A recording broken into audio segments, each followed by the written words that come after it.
Охридскиот бизнис сектор се соочува со недостиг од стручен кадар. Миграциите се поинтензивни, младите масовно се иселуваат од државата.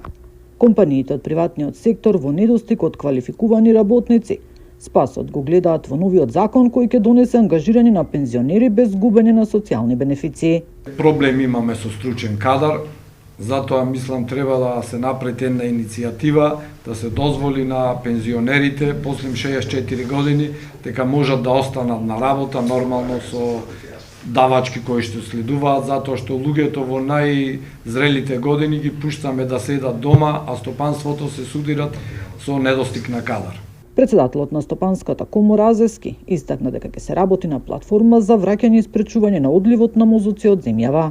Ќе работиме на една платформа за враќање и спречување на одливот на мозоци од Македонија, на една конкретна работа која што можам да кажам дека е алфа и омега на опстанокот, ако заеме дека луѓето се тие што ја движат и економијата и државите, а објектите без луѓето се ништо.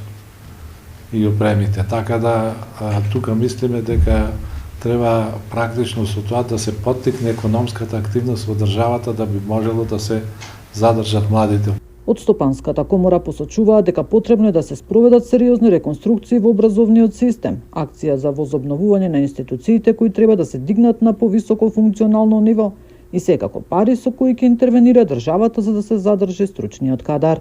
Нина Ритоновска, Сител телевизија.